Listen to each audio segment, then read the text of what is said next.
Hey, Harlan. Hey, everybody. Hi, Kenrick. I just muted everybody, but it's such an honor to have you here. Um, so we're going to be looking at something today, which is about a new form of video.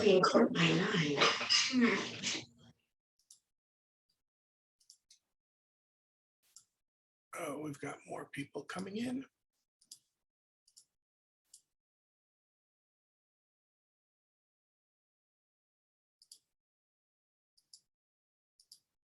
Okay, please keep yourself on mute. If there's time for questions, I'll invite you to unmute. But for right now, all kinds of noise in the background.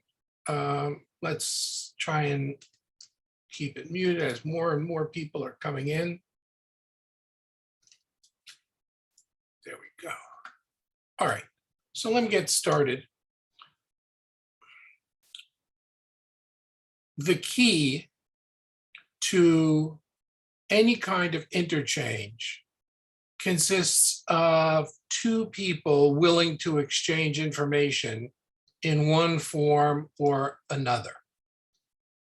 What you do with that information is you turn it around and you make sales out of it. The key has always been engagement in marketing. We didn't always call it that. Engagement, involvement mechanisms. Probably one of the most famous for people that we would know would be Gary Halbert and his dollar bill letter. Okay. You get a letter, dollar bill in the attached to it.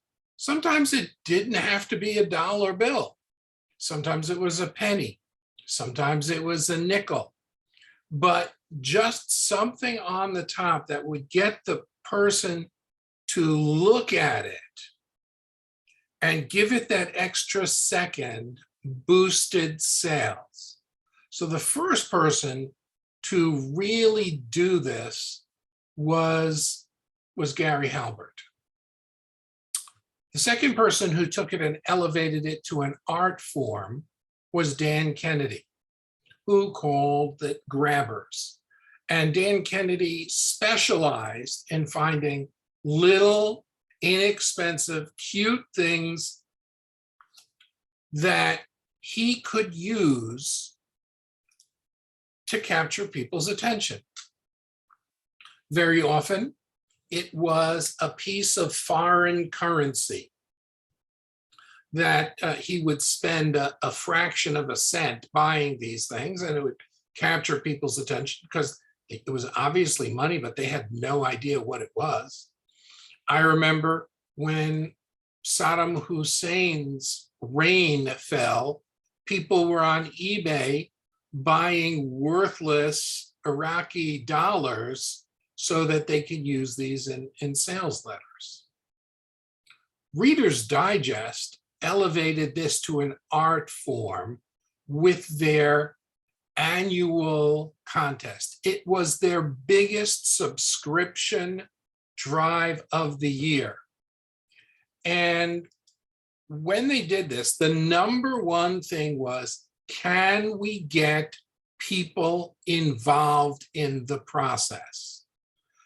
And of course, companies like Reader's Digest measured every single item, every single response. They would send out split tests to see which worked the best. And if you don't remember the Reader's Digest mail, what they sold were subscriptions. Of course, they were expecting to sell and hoping to sell Reader's Digest subscriptions. But they got a cut on everything. So it was about selling all kinds of subscriptions. Publishers Clearinghouse did the same thing. All about subscriptions, all about making money. And they both had these involvement mechanisms. What did Reader's Digest do? To win the contest, you needed to find the green round thing to insert in your response card, or in some cases to lick it and stick it on the response card along with the stamps of the magazines you wanted to subscribe to. This was in the age where you just sent it in, they sent it afterwards and billed, and most people paid the bill. Some people never did, but of course, that's the way it worked. They would send out 2 or 3 issues, send out a few reminders, and then they were gone. But because it was a contest or a sweepstakes, the rules are that no purchase can be required. So they had to enter people equally, even those who didn't want to buy. But to not want to buy, you had to find the little red "No, I don't want to buy" sticker. And as soon as you found the little "No, I don't want to buy" sticker, and you put it on the right place on the form, like, "No, I choose not to buy," they were like, "Are you sure that you don't want to buy?" The idea of like, look at all this money, Mr. Postman is going to come to my door and bring me all this money because look at all the people who won all these previous years. I bet they bought magazines. And so people who weren't willing to buy magazines ended up buying magazines.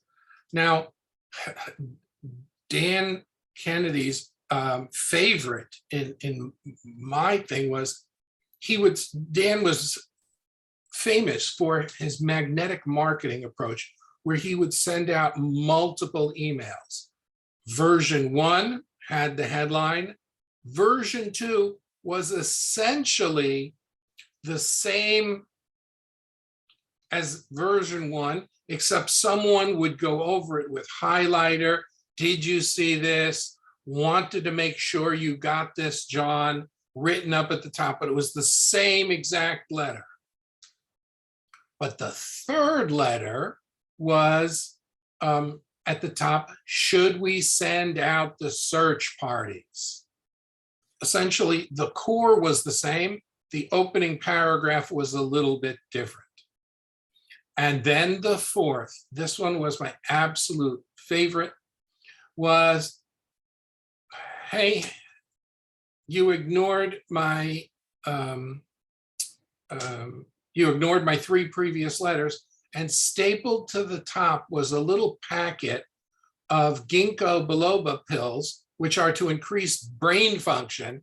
And Dan Kennedy would say, listen, you've said no to the most incredible offer or whatever. You really need to take those pills before you put this letter down.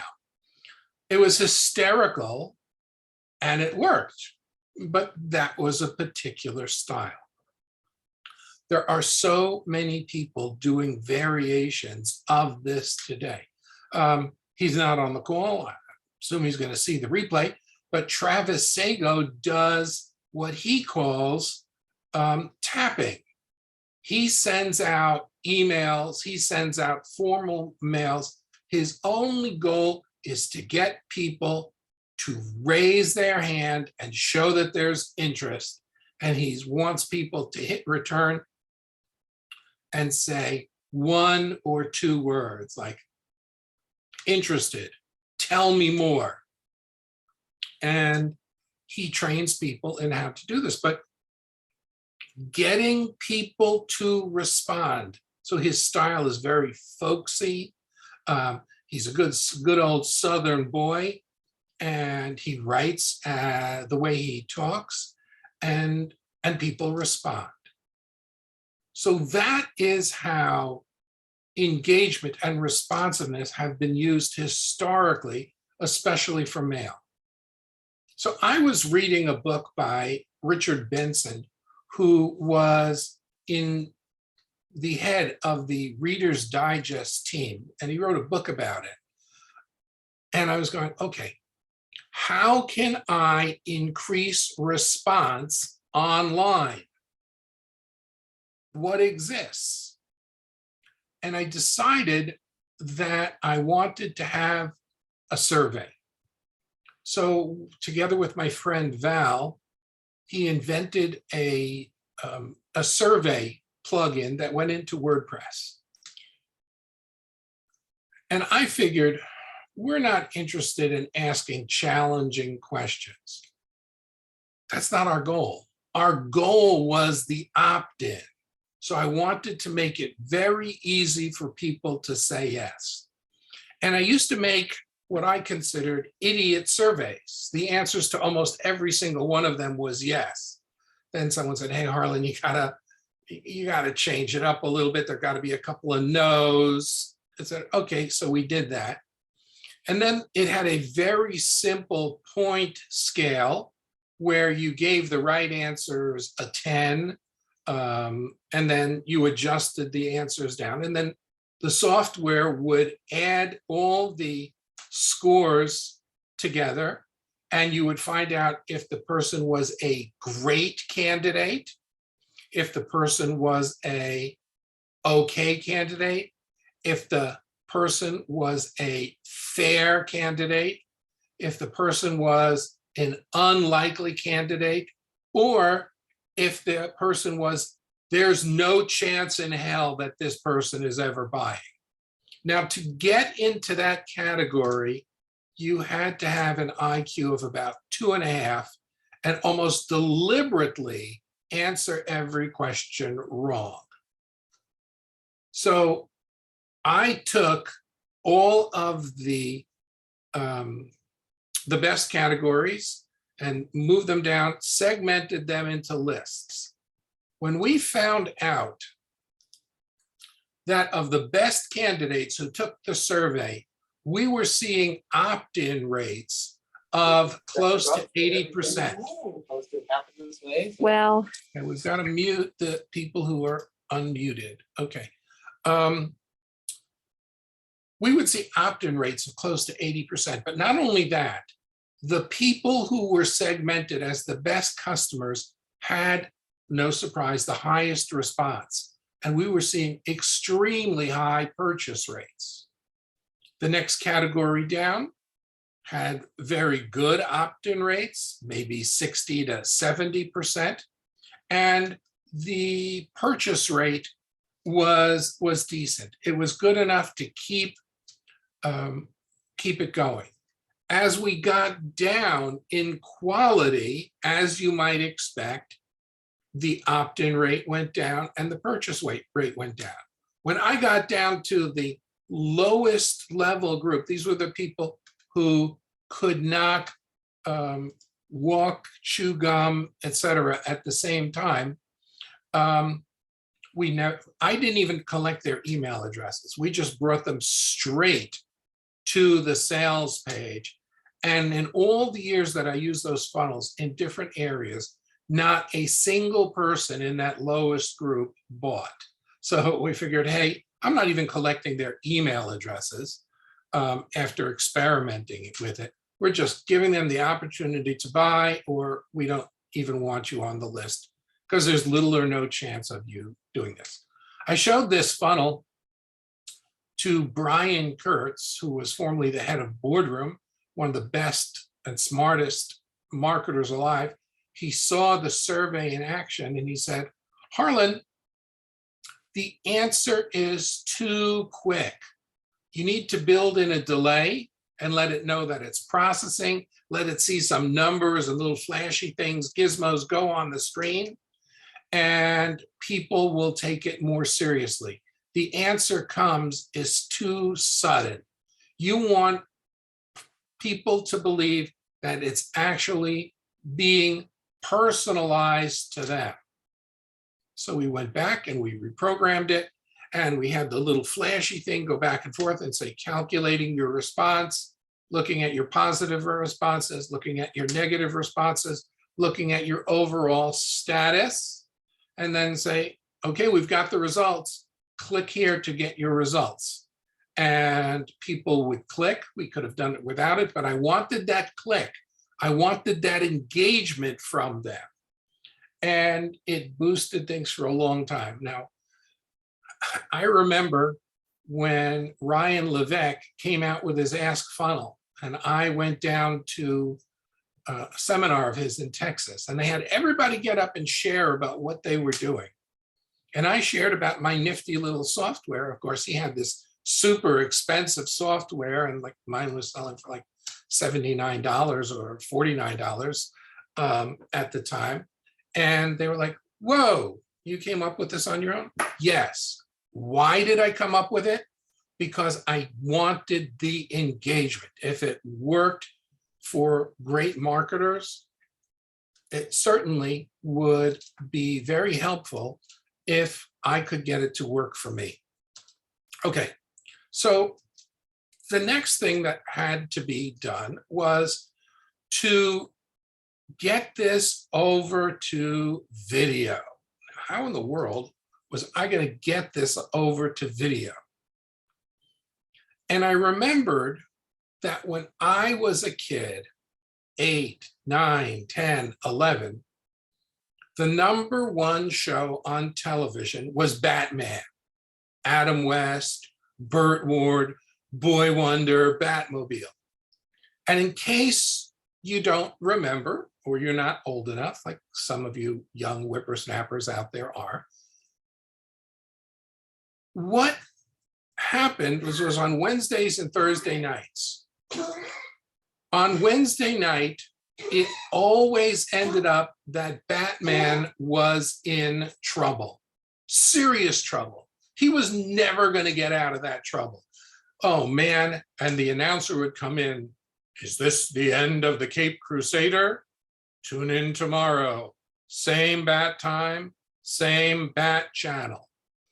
And there wasn't a single kid in America who could watch Wednesday night and not watch Thursday night, because those were the days there was no VCRs. If you missed it, you had to wait for the summer rerun and you weren't going to be sure if you caught it.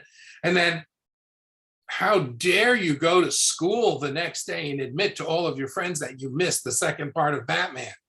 And of course, when they told you what Batman did, it just didn't have the effect of being there. So Batman was the show that had massive viewership for 2 days in a row. There was no decline. Even more people would call up and say, man, I don't know how Batman's going to get out of this. You better watch tomorrow night. The numbers were fantastic. And I said, okay, we need to create videos and not give people a long video, but give people shorter videos.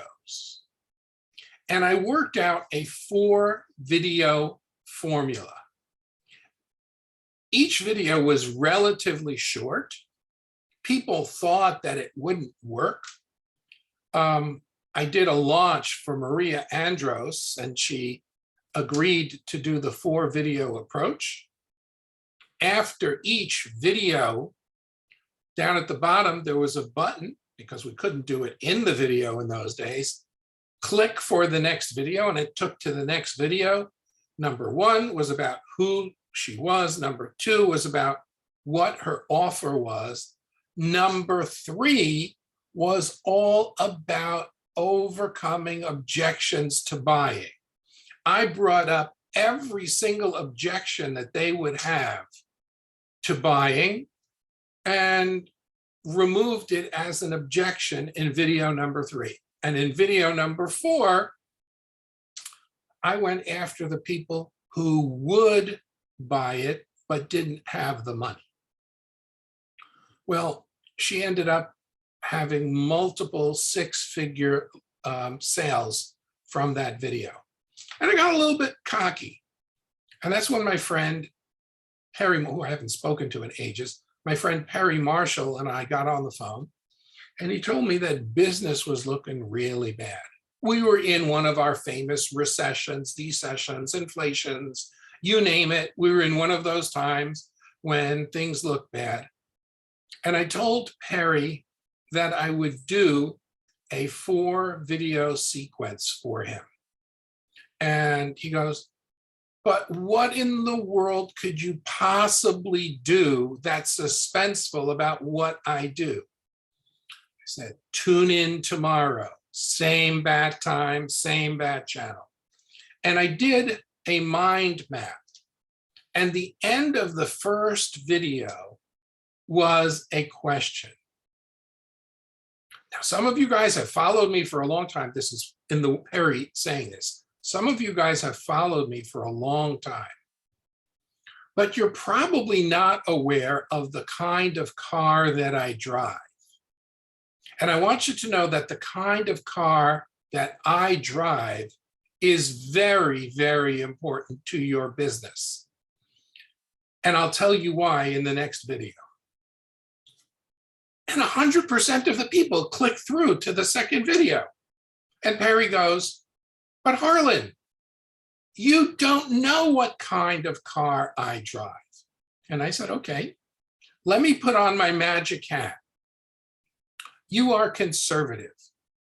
You probably like to buy either used cars, or if it's a new car, which I kind of doubt, you are looking for the safest car on the road because family is so important to you.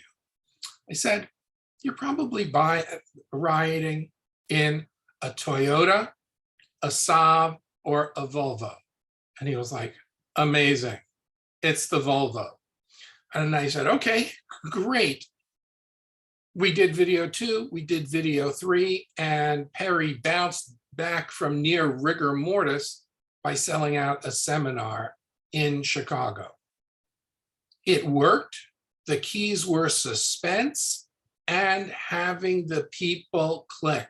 The number of people who got to the 4th video and purchased was really phenomenally high. So you had to hold their suspense until you got there.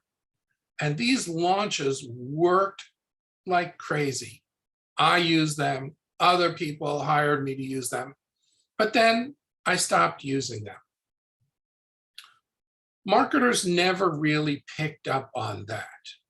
And while marketers were sleeping, the video industry was looking in a totally different direction.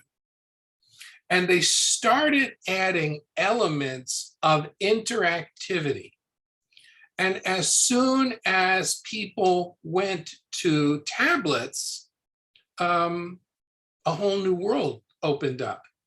A restaurant that I like just ordered something like 30 tablets, and they programmed them.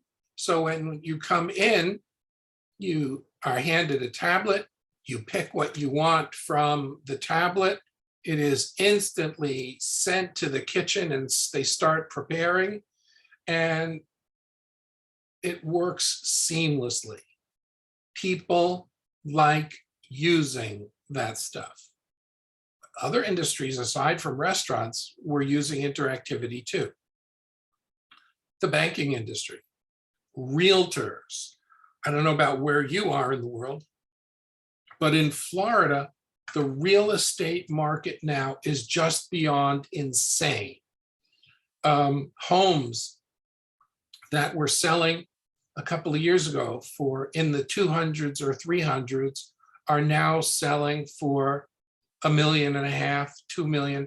There is a woman who lives in a development across the street from me who's selling her own home. She's a real estate agent, and she keeps jacking up the price. As soon as someone offers her the price, she jacks it up. It started at 1.6, 1.7, 1.8, 1.9. Someone offered her to pay her 1.9 as is, no inspection, no nothing. She pulled it off the market and made it 1.92, 1.95. And the number keeps growing up. So how do realtors use this? Realtors do not want to spend time on the phone with tire kickers. They want to spend time on the phone with pre-qualified clients. So they started working with interactive video, asking people, do you currently own a home? How long have you been in a home? All of the questions that you would normally see on a credit application were now done in video. They were all recorded. They were all tabulated. And if you were a good candidate, you went to a video where the agent came on the screen and said, you know, I really think based on your answers that I'm going to be able to find a home for you. If you're serious about working with me, here's my number. Please give me a call. Here are the hours that I work, or press this button and it will send an email with all of your information to me. This is the state of the art of what people are doing today. But real estate is doing it. Marketers are not. Insurance people are doing it. Financial planners are doing it. People who are video games are doing it. Utility companies are doing it. If you have a problem with your utility and you go to a site, chances are you here to report a problem? Is it in your home at your address, or are you reporting another address? And you go through this interactive video, and then at the end say, thank you for your report. Our crews will be looking into this immediately. So utility companies are doing this. Marketers, no.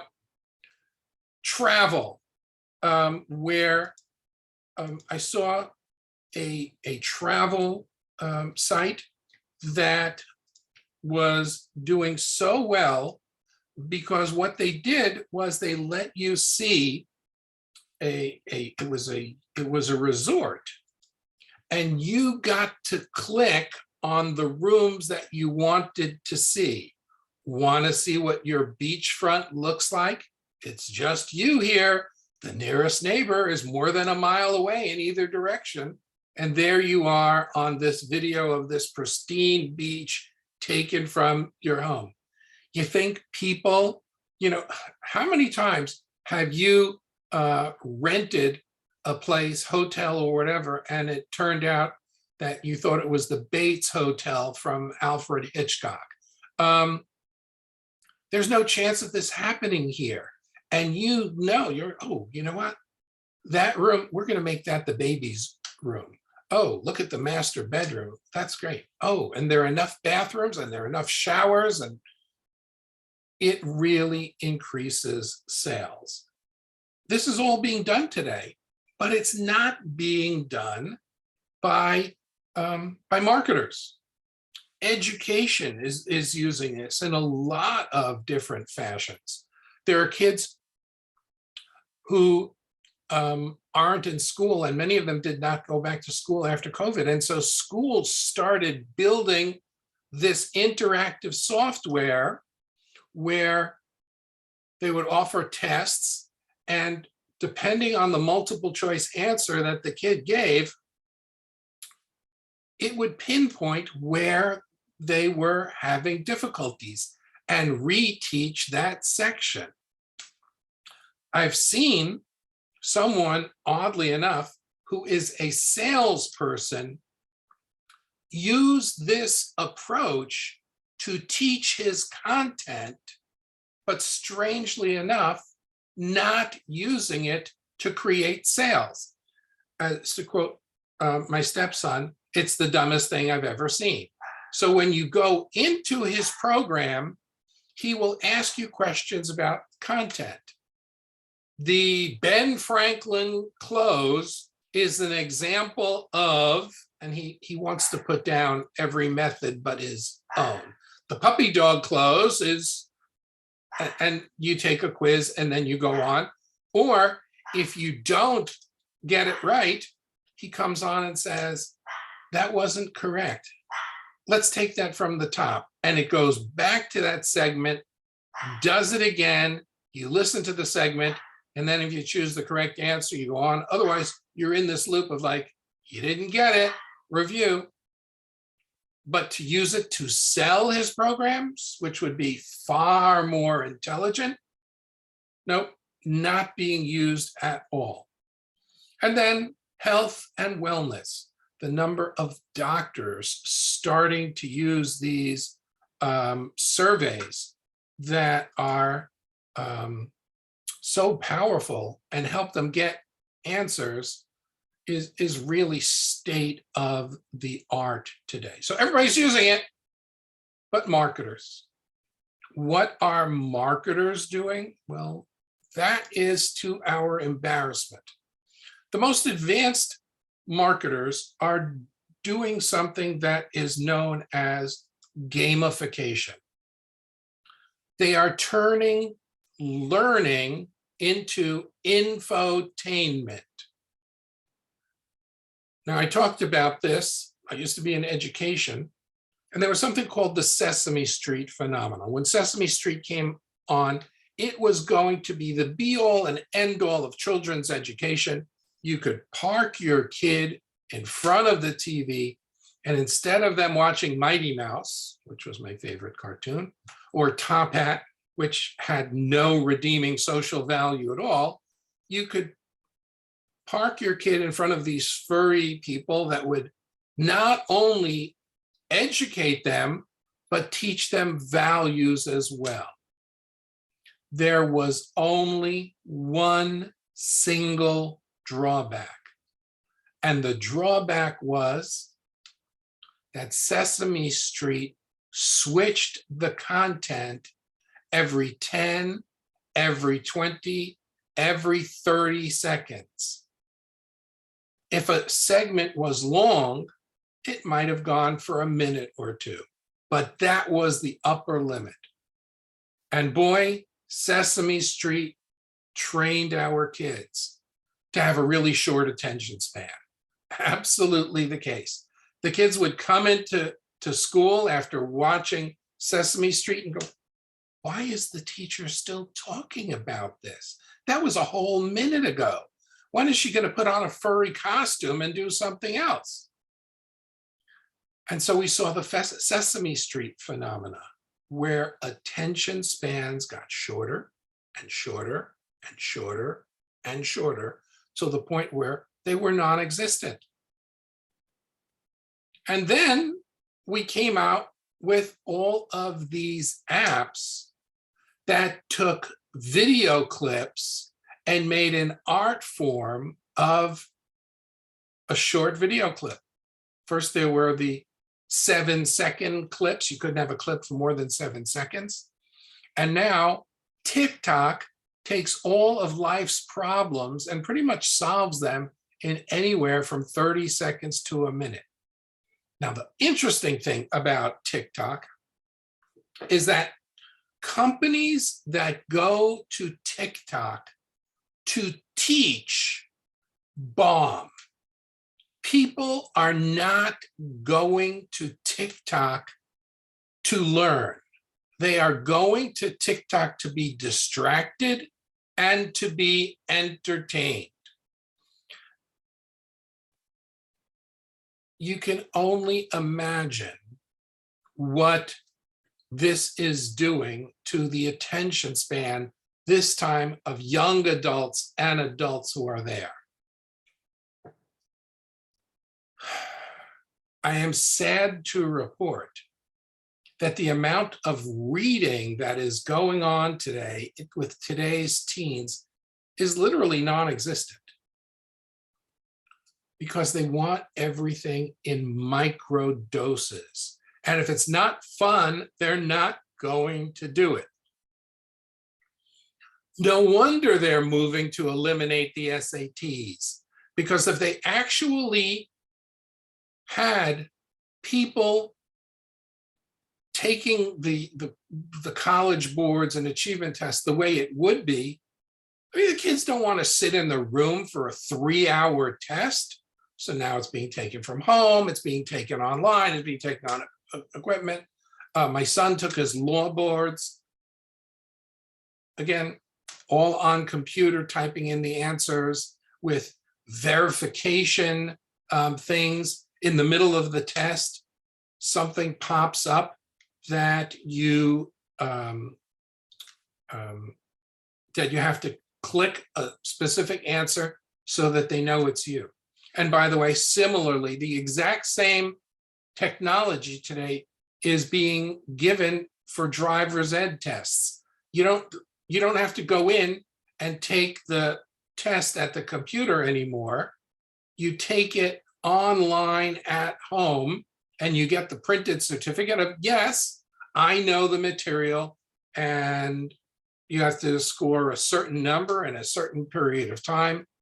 Everybody's using it, but not marketers. So what exactly are marketers doing instead? Well, we are what I call in the age of copy idiots. Copy idiots means that these are people who are just copying what everyone else is doing. It started, the most obvious was John Benson's VSL. It was a dating or seduction video, and it began with a picture of a goldfish, and it said, "This is a goldfish." Now, you might be wondering what a goldfish has to do with meeting the woman of your dreams. I'll explain that in a moment. And then all of a sudden, there were more goldfish videos than there probably are goldfish in the world. This is a goldfish. Now, you might be wondering what your diabetes has to do with this goldfish. We'll explain it to you in just a moment. Hi, this is a goldfish. I'd like to show you how this goldfish is going to be instrumental in setting up your financial freedom. Sheesh, they couldn't even think of another fish. People like copying. And I am not, those of you who are around and saw the videos, you know I am not exaggerating. There were that many goldfish videos. I feel like, I don't think that they would, maybe if the transcripts were there, but I wonder what would happen if I typed in quotes, "This is a goldfish" into Google, whether the transcripts of all those videos are still out there or not. Now, the new thing is people have pivoted from Chris Haddad's style video, which begins with trauma. I call Chris Haddad's video style the Tower of Terror, where you go up in the tower, there's a little bit of a drop, everybody is scared, then there's another drop and people get even more scared, and then the whole thing lets go and you fly down to the bottom and you are in terror. And if you read Chris's copy, his copy does the same thing. Here is a woman who is feeling sexual and wants her husband to make love to her, and he's like, "Oh, not tonight, honey, I'm tired," and rolls over to go to sleep. She wakes up an hour later, his bed is empty. She walks through the hall. She sees light coming from the study. She stands in the study and she sees her husband watching porn with some girl saying, "Oh, baby, you're the best. I love it when you do this to me," and whatever. And she sees her husband's face. She's all excited. And she feels absolutely humiliated.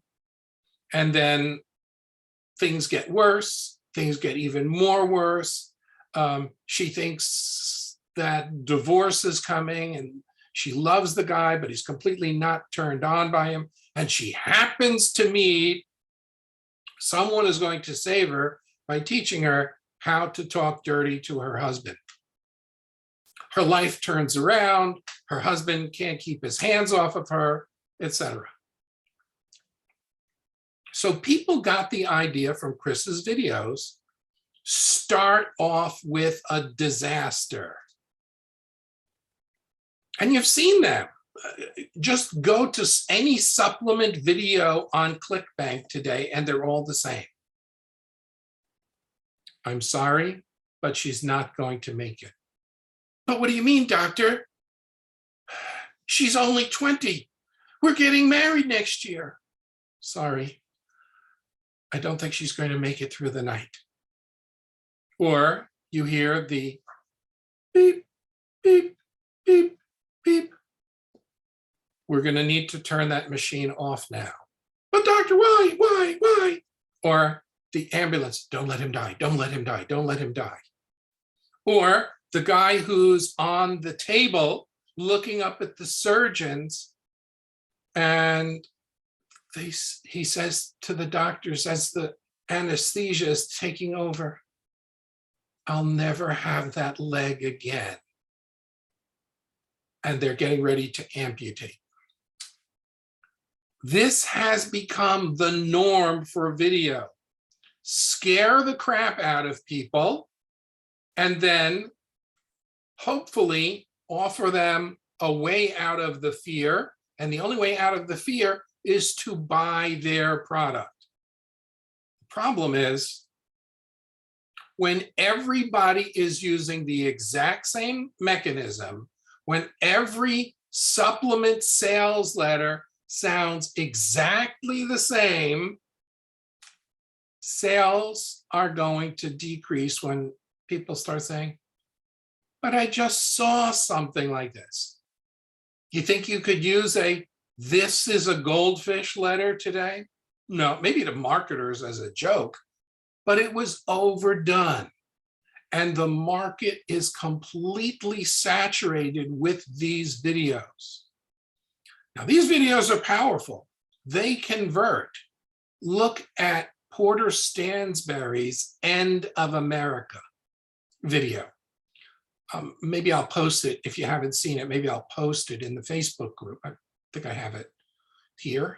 And that video was so scary and so effective. I don't think there has been a sales letter as effective for Agora in such a long time. But it scared the crap out of so many people that Facebook shut down, one of many times, Agora's advertising account. Now, from what I hear, that Agora is in such fear of losing the accounts that every single video that Agora publishes has to go past Bill Bonner to personally review it, even before and after it goes through the lawyers. That it's not that they worry about the fines. When Agora makes 400 million on a video and the FTC fines them $15 million, it's just the cost of doing business. But when the FTC starts seeing repeated violations and Facebook starts seeing repeated violations, then there's a problem. And so they had to change. But what if you didn't have to scare people? What if you could have the same kind of friendly dialogue with someone and really get to the heart of their issues? Imagine, instead of a let's scare the crap out of them, everyone's going to die video, a video appears and it's a doctor. And the doctor is here to help you with your back pain, for example. Introduces himself. Hi, my name is Dr. Harlan Kilstein, and I'm here today to give you some information and to hopefully help you with your back pain. Now, because you are unique, I'm going to be asking you a bunch of questions, so I'll be able to give you the best possible answer if you will just answer the questions by clicking on the screen. Now, the first question, before we even get started, is, are you here because you are in pain or because a friend or a member of your family is in pain? Choose the right one that's appropriate for you. And they click, I'm here for a friend or relative. You appear on the screen again and say, wow, I'm impressed. They are so lucky to have a person like you in their life. What I'd like to do is ask you for just one favor. You're already putting yourself out for your friend, and that is incredible. But for the rest of this video, would you please answer the questions that I ask as if you are the one who is in pain and using whatever knowledge you have of your friend's situation to answer the questions as well as possible. Or, I'm really sorry to hear that you are in pain. So I'm going to ask you a bunch of questions about your pain so we can find out what the best solution is for it, so that we can make life more pleasant and get you doing the things that you love again. Well, type in the comments of which you think is going to be ultimately more effective, the interactive video asking questions or the endless scare the crap out of them. Tell me, go ahead down to the chat and tell me which one you think is more effective. Type in your answer. Someone, Jim, interactive, Steve, interaction and engagement, interactive questions. So, Stephanie, hi Stephanie, interactive. Until recently, interactive videos were extremely difficult to produce. You needed special software. Microsoft wanted to do interactive videos. They were convinced that interactive videos were the way to go. Houston says, conversational interaction. Yes. So Microsoft had to invent their own software just so they could have interactive videos, which they wanted to use for training purposes. They eventually made the software public, withdrew it from the market. Now they're putting out new software. But companies who use this I've shared a couple. I shared a Coldplay. Did you see the Bob Dylan, where you could change the channel on the video? And on one, there are a couple of kids on the street walking around bopping, supposedly lip syncing to Dylan. Flip the channel and it looks like the Home Shopping Network, and the lady with the little dustbuster is singing Dylan. Flip the channel again and it's the guy next to her who starts singing the video. Flip the channel another time and it's Dylan on stage singing the song. Now Dylan used that to sell his collected works, and sales were much higher than expected because people got to play with the video. Or the Coldplay video, where you could take the whole video and turn it to go into different directions. You want to go into the clouds? Okay, let's take you into the clouds. You want to go someplace else? Just click the place. So the potential is out here. Now, what I would like to do is, because I don't like going long and long and long, is to show you one video that I just whipped up this morning. I literally just whipped this up this morning, and it's showing you some of the features. And next time, in our next session, after I get people a chance to watch this, I'm going to show you how to construct a video that pinpoints exactly what people need. Let's say you have a lot of products and you don't know which product they really need. By asking them questions, you can bring them to the exact product that they need. Right now, we're working on it. Lord knows how many. You can't see my shelf there, but I probably have about 10 different books, maybe more, in the keto niche. And we're going to narrow down which one would help you. Are you a complete beginner? Do you know a little bit about keto? Imagine, and I'll show you this, how much weight would you like to lose?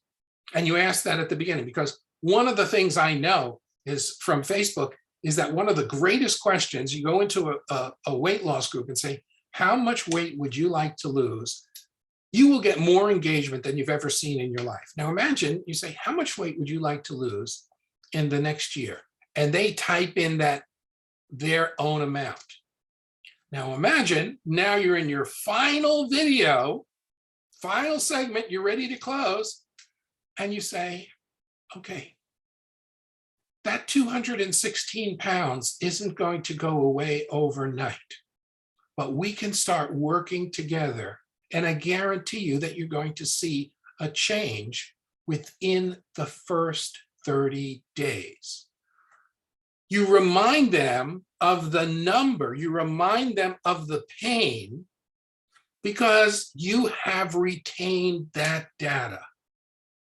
Well, there's already studies out there that show that people who go through an interactive video are 11 to 12 more times, are buying at a rate, let me say this precisely, that is 11 to 12 times higher than what they are doing with non-interactive video. There are also 47% of the people stay on a video as long as there are interactive elements there. Just ask yourself, what would multiplying your bottom line on a video by 5, 6, 9, 10, 11 times do for you? And it being authentically you and not a goldfish. So let me get my video up here. I just tossed this up this morning. Where are we? Okay. I'm going to share my screen with you.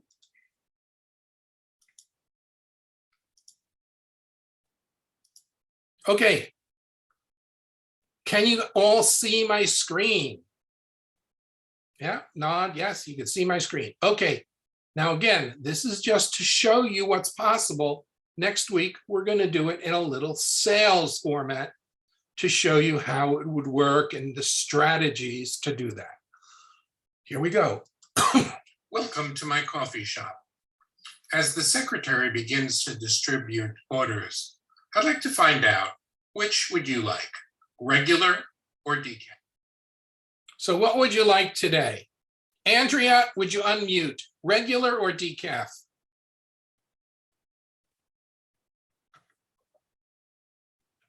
Andy? Am I the Andrea? Yeah, Andy, sorry. Okay, yes. No, that's okay. I want a regular, please. Regular coffee, okay.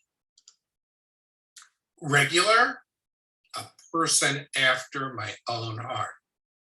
Careful, it's hot.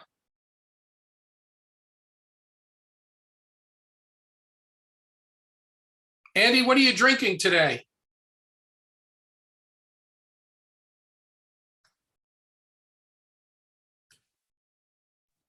Latte, please. Latte. Okay, well, let's get that latte.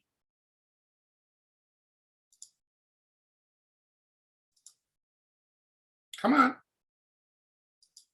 Decaf double tall, non-fat cap for Bruce. You got it, buddy. Yeah, that's a wonderful choice, Bruce. Thank you, Sam. Yeah, it certainly is. Thank you. Mine's a caramel macchiato. It's very hot. Good morning. Vanilla grande, no foam latte. That's a wonderful choice. Well, it's time for some coffee. This is called a hotspot. And now we go to our coffee order page. So the bottom line here is that these interactive elements are super cool. People aren't going anywhere while there are these things popping up on the screen. You can have pictures of your products pop up. You can have pictures of, let's say, a person in pain going back and doing the activities they like gardening on the floor with their grandchildren, playing tennis. This is all possible today without really much of a difficulty. I'm looking here for messages. Oh, that was pretty neat. Okay, and here's some, I'm thinking interactive is better because it's engaging rather than creating artificial motivation. And so you're really tapping in to what people already want. Look, our goal is not that someone who is not diabetic come to your site and go, wow, that video was so interesting. I'm going to buy this blood sugar support just because I got to play with the buttons on the video.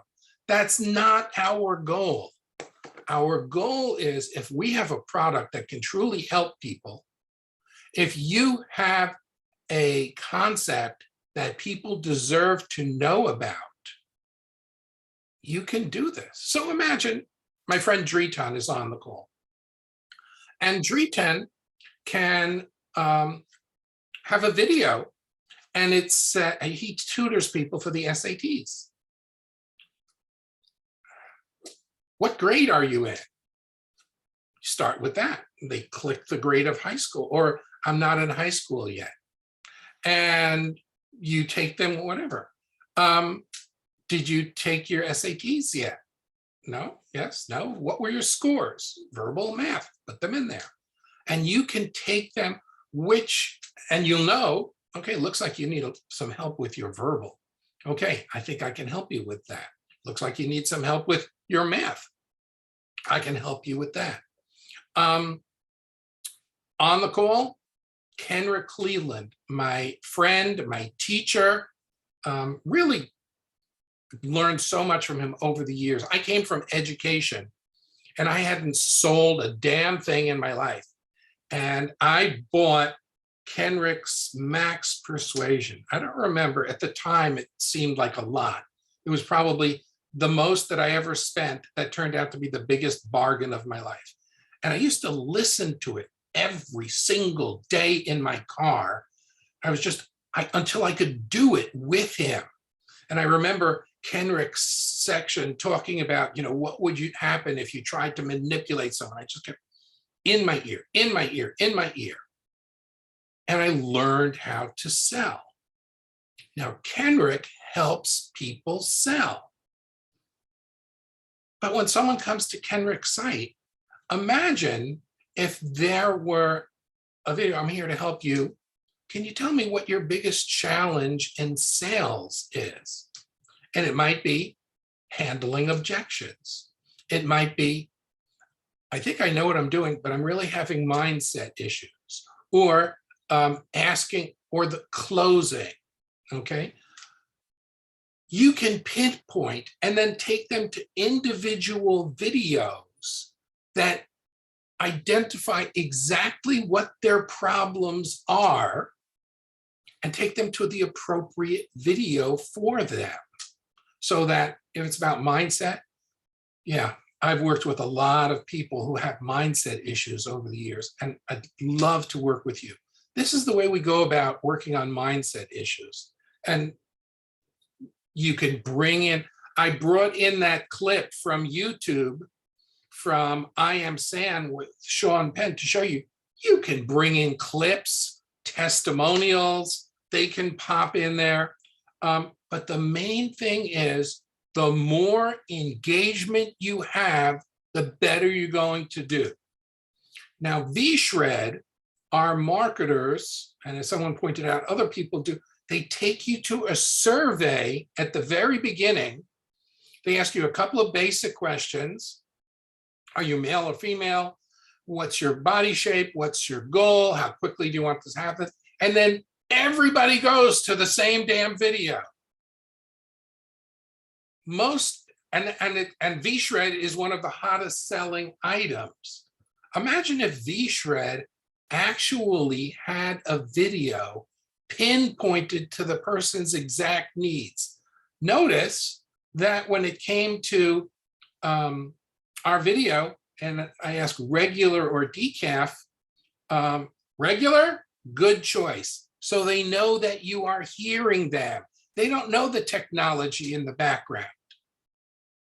By the way, good choice over that, because if you chose decaf, it was going to say, decaf? I can't believe you picked decaf. There's no excuse for drinking decaf coffee. But she picked regular, so you never got to see that segment. But the point is that, all right, decaf, here we go. And then you come to the menus. So the bottom line here is that these videos are going to revolutionize the industry. Let me just close my door.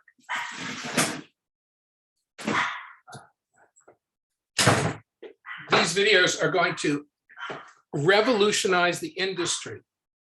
Now, the people who did the goldfish videos were not stupid. They made so much money on that video that they had to hire an entire team for one video. They didn't even have other products. They had to do upsells and cross sells and continuity sells afterwards. They never expected it. The first people in are going to be the big winners.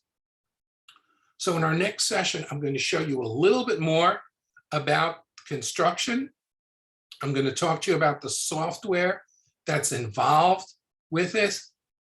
There is everything from software that is relatively inexpensive, and I'm going to tell you why not to use that software, to software that's reasonable, to software that is so off the charts expensive that something like $9,000 a month, which really made for ad agencies. So we'll be back, and I hope you are excited because we are going to show you the next level. Today you saw the tip of the iceberg.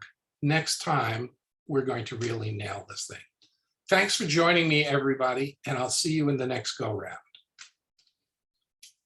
Oh, people liked it. I'm surprised. Take care, everybody. Bye-bye.